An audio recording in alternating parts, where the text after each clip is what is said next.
हरिओम। चतुस्सप्ततितमोऽध्यायः।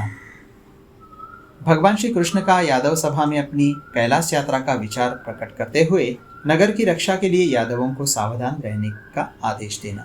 वैशंपायन जी कहते हैं, जन्मेजय, जब रात बीती और प्रभात हुआ तब भगवान श्री कृष्ण ने अग्निहोत्र करके मंगलाचार के पश्चात ब्राह्मणों को उत्तम दक्षिणाएं देकर उन्हें बहुत सी गौवें दी और उन श्रेष्ठ द्विजों को नमस्कार करके जगतपति श्री कृष्ण ने आस्थान मंडप मतलब सभा भवन में प्रवेश किया। वहां महान सिंहासन पर बैठकर उन्होंने समस्त वृष्णिवंशी वीरों को बुलाया। बलभद्र, सात्यकी, कृतवर्मा, शुक, सारण, राजा उग्रसेन तथा उन महाबुद्धिमान एवं नीतिशास्त्र के महान पंडित उद्धव को भी बुलाया, जिनकी बुद्धि का आश्रय लेकर समस्त यादव सुख से रहते हैं। वे सदा धर्म में तत्पर रहने वाले और वृष्णिवंशी यादवों के नेता थे। उन महात्मा की नीति से देवता भी सदा भयभीत रहते थे। जिनके बुद्धि बल से भगवान श्री कृष्ण सदा पृथ्वी का शासन करते थे तथा जो देवताओं के समान परम कांतिमान एवं वृष्णिवंश के प्रमुख वीर थे, उन उद्धव को तथा अन्य यादवों को भी बुलाकर भगवान श्री हरि ने उन सबसे कहा, समस्त यादव मेरी बात सुने। मेरे पिता के मित्र उद्धव जी, आप भी मेरा वचन सुनिए। नरेश्वर उग्रसेन, बाल्यकाल से लेकर अब तक दुष्टों का संहार करने के लिए मेरे द्वारा जो प्रयत्न हुआ है उसे आपने प्रत्यक्ष देखा है।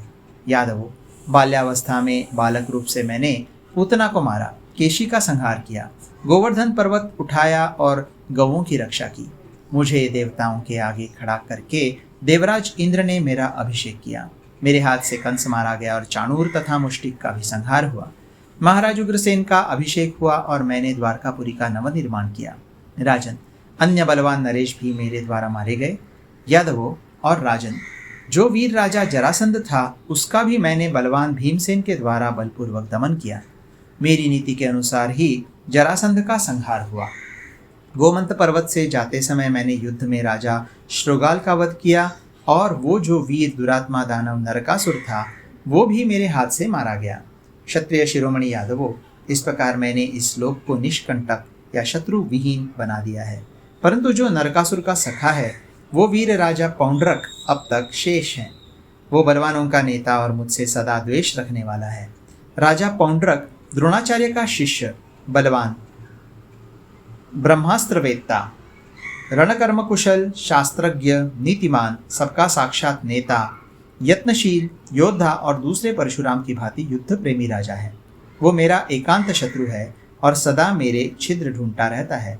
यदि वो थोड़ा सा भी छिद्र पा जाए तो युद्ध के लिए उद्यत होकर द्वारकापुरी को सताने लग जाए।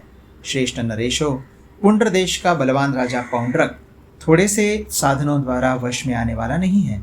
अतः आप लोग सदा धनुष्य लेकर युद्ध के लिए तैयार खड़े रहें, जिससे यदुकुल की निवास भूमि द्वारकापुरी को वो राजा पौंड्रक बाधा न दे सके।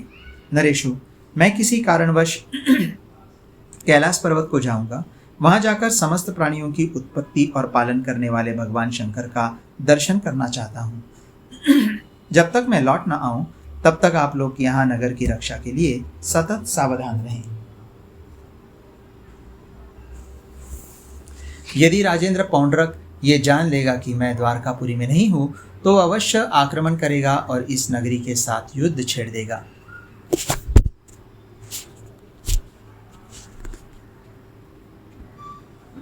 राजेंद्रगण, मैं तो ऐसा मानता हूं कि पौंड्रक इस पुरी को यादवों से सूनी कर सकता है। अतः आप लोग खड्ग, पाश और फरसे लेकर युद्ध के लिए सदा तैयार रहें। पाषाणों तथा आकर्षण करने वाले अपने यंत्रों के द्वारा आप लोग सदा सन्नद्ध रहे। बड़े बड़े फाटकों की किवाड़ें बंद करके यत्नपूर्वक पुरी की रक्षा करें। नगर से बाहर आने जाने के लिए एक ही सदा बड़ा फाटक काम में लाया जाए। जो बाहर जाना चाहता हो वे राजा की मुद्रा पास लेकर उसके साथ जा सकते हैं। जिसके पास राजा की मुद्रा न हो वह द्वारपाल के देखते देखते नगर में प्रवेश न करने पाए। जब तक मैं लौट कर ना आऊं तब तक ऐसी ही व्यवस्था होगी। इस बीच में शिकार खेलना बंद कर दिया जाए। नगर से बाहर जाकर क्रीड़ा न की जाए। गमनागमन के समय सदा अपने और पराये की पहचान की जाए। जब तक मेरा आना न हो तब तक इसी तरह की व्यवस्था करनी चाहिए। समस्त यादवों से ऐसा कहकर भगवान श्री कृष्ण ने पुनः सात्यकी से इस प्रकार कहा। इस प्रकार श्री महाभारत के खिलभाग हरिवंश के अंतर्गत भविष्य पर्व में श्री कृष्ण का कैलाश यात्रा विषयक 74वां अध्याय पूरा हुआ।